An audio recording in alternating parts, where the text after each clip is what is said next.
Además, la línea B de subtes operando con retrasos, el resto de los servicios sin problemas. Luciana.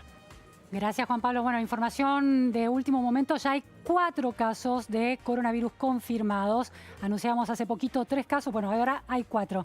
Cambiamos de tema. Crisis del campo otra vez. De la crisis con la presidencia de Cristina Fernández de Kirchner a la presidencia de Alberto Fernández. ¿Qué cambió? Estamos con Juan O'Farrell. Muchísimas gracias, Juan, por estar aquí. Hola, Luciana, gracias por la invitación. Juan es economista, politólogo, especialista en economía política del desarrollo.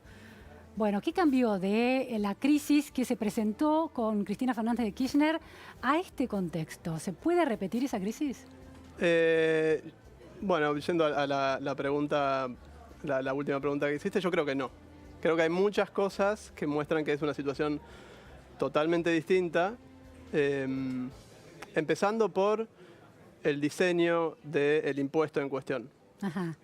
Los derechos de exportación en 2008, el aumento en realidad de la resolución 125, para empezar se anunció de un día a otro, se anunció de repente, incluía retenciones móviles que pasados los $600 del precio de la soja llevaba la tasa más del 50%. Venía ya el sector desgastado, la relación con el gobierno venía desgastado desde el 2006, cuando hubo restricciones al comercio de carne. Entonces, esas cuestiones, para empezar, lo hacen una situación distinta. La figura de Moreno, que pesaba, del secretario de Comercio Moreno, que pesaba entonces y ahora no pesa, ¿eso es una variable importante? Es una variable, yo diría la variable del diálogo y el consenso que el gobierno desde el primer momento intentó promover con el sector. Claro. Y hubieron ya 2 meses de negociaciones, pasó por el Congreso. En ese sentido es una actitud distinta a la del gobierno actual y probablemente hasta el anuncio de ayer de la mesa de enlace parecía una actitud también distinta de la mesa de enlace. Ahora se complicó. Ahora, por otro lado, es también una diferencia importante es la segmentación. Es un impuesto que está segmentado. Entonces, podríamos leer los anuncios de esta semana como el gobierno bajó los derechos de exportación a los productores más chicos de soja y a una serie de 10, 15 productos más. ¿En cuánto le bajó? Le bajó, varía de acuerdo a la cantidad de toneladas que produce, pero hay muchos de los productores más chicos que van a tener unos derechos de exportación menores a los que puso Macri. Entonces, la noticia se podría leer de otra manera si hacemos foco en los que ganan con esta medida, que de hecho son la mayoría. Hay un 74%, creo que son, de productores, de soja que no se ven afectados por el aumento y un 50% que va a tener una disminución en la tasa. Y por otro lado, economías regionales, productos. Pero Juan, como en términos de volumen de lo producido, ¿cuánto representan los productores que fueron, de alguna manera, van a ser beneficiados con la baja? Un 20% del volumen. El 80% de la producción de soja va a ser afectada por la retención. Aproximadamente esos son los números. Es otra manera de verlo. Ahora, pensando que son los productores más grandes. Claro. Pensando en términos, en ese sentido, si uno se preocupa no ya por el bolsillo de los grandes productores, pero sí por la posibilidad de obtener divisas para Argentina, dólares, puede ser escupir para arriba para el gobierno, quiere decir, fijarle una retención mayor al 80% de la producción, ¿puede ir en detrimento de la motivación de la inversión para la próxima campaña? No, porque la producción sigue siendo rentable a una tasa del 33%. Y eso hace que van a seguir produciendo. Hay tal vez zonas del norte en la cual la rentabilidad va a estar más ajustada, Salta, Chaco, Misiones. Eso se puede ver en la Bolsa de Cereales de Buenos Aires. Uno puede mirar, tienen una aplicación donde uno puede mirar qué tan rentable es la soja en diferentes zonas del país a diferentes tasas de imposición. Y lo que se ve es que la soja sigue siendo rentable incluso a tasas cercanas al 40% en la zona núcleo, digamos. ¿Cuán rentable?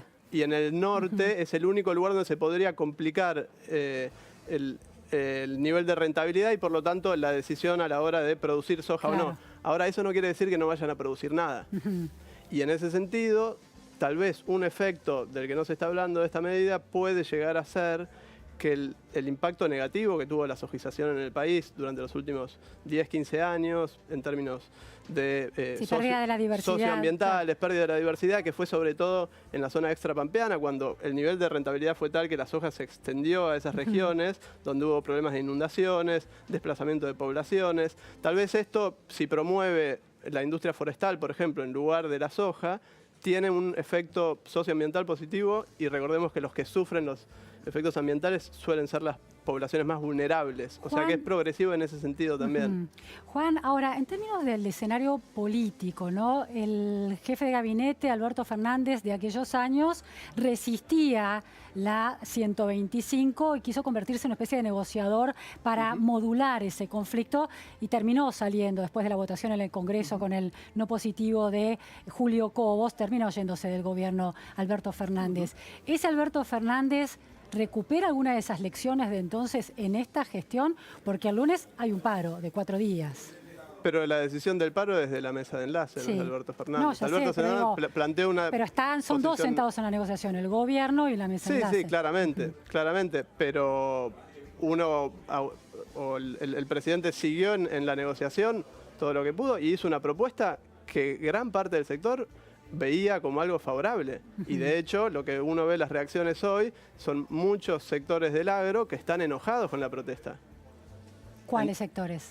Más que nada la Federación Agraria, claro, sacaron un comunicado donde se oponen. Bussi, que había sido uno de los referentes del conflicto en 2008, dijo que le parece absurdo un término de ese estilo.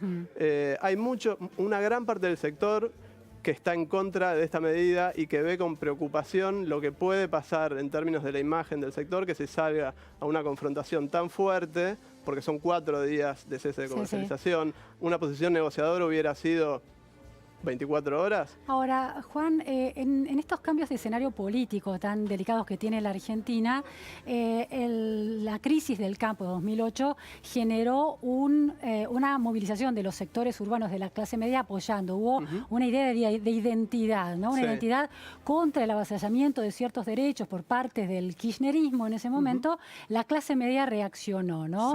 E hizo propio los reclamos del campo. ¿Puede volver a darse esto en el contexto de autodenominada Ley de Solidaridad, sancionada en el Congreso a fines de diciembre, el ajuste vía las jubilaciones que está encarando el gobierno? Es decir, puede empezar a darse que los sectores que el gobierno, sobre los que impacta el gobierno, que no son sus votantes, terminen consolidando un frente opositor más grande que el 41% que perdió las elecciones el año pasado. Yo creo que hay que distinguir dos cosas o dos posibles reacciones. Una cosa es la que pasó en 2008, que fue una reacción de los sectores medios urbanos que se sintieron más identificados, o gran parte se sintió más identificada con la posición de la mesa de enlace que con la del gobierno. Y otra cosa distinta sería que los votantes de Cambiemos salgan a defender hoy al sector. ¿Crees que no están dadas las condiciones para una cierta resistencia de esa clase media que siente que no la están cuidando? Yo creo que una cuestión que lo hace más difícil que la clase media salga a defender y que digan todos somos el campo, como dijeron en 2008, es más que nada hay que mirar el contexto social actual y compararla con el 2008. En 2008 venías de 4 años de crecimiento, con la clase media que veía su poder adquisitivo crecer, y hoy venimos de 4 años de ajuste, del ajuste del gobierno de Cambiemos, en la cual la clase media perdió mucho poder adquisitivo y además siente que pagó el ajuste, porque en gran parte lo pagó a través del tarifazo. Y los que ganaron en la gestión de Cambiemos fue en gran parte el sector agropecuario. Entonces muchos por ahí se van a plantear por qué salir a defender un sector que ganó y apoyó y era un actor central al gobierno de Cambiemos que...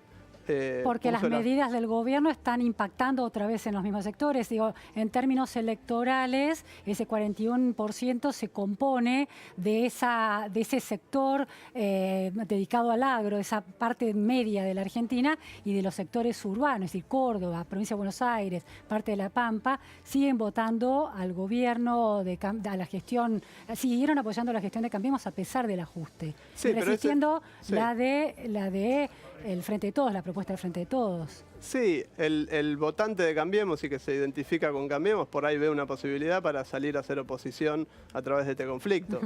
Pero sería una cosa muy distinta que la clase media se pronuncie. Sí. Sería un sector de la oposición que aproveche esta situación para que caiga la imagen de Alberto Fernández, para disputarle poder político. Eso es lo que podría llegar a pasar, pero veo más difícil que tenga la masividad del apoyo.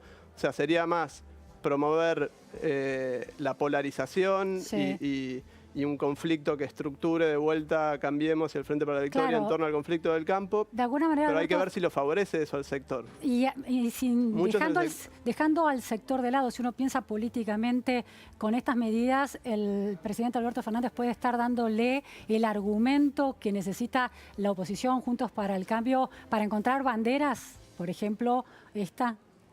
Aparentemente, la oposición las está buscando, digamos. Si esta medida se los da o no, está por verse. Es una medida que, como te decía al principio, a gran parte del sector agropecuario lo favorece. Al 77% de los productores de soja lo favorece y a las economías regionales también. Entonces, es difícil pensar que la gente vea que el gobierno está atacando al campo. Es decir, no es a todo el campo, sino a la patria sojera, en términos de los clivajes que se arman en Argentina. Sí. Pero fíjate que es interesante que el gobierno ni siquiera está usando esos términos que tanto molestaron al campo. No salió Parrilli, a hablar del yuyo ni de la oligarquía. Parrilli hablaba de algo de eso. Bueno, son minoritarios, digamos. Muchísimas gracias, Juan O'Farrell, por este análisis. Hemos llegado al final de la repregunta Noticias a Fondo con los temas del día, los temas que importan, las entrevistas claves en profundidad. No se vayan, sigue Tato Yang con La Otra Vuelta. Hasta el lunes. Gracias.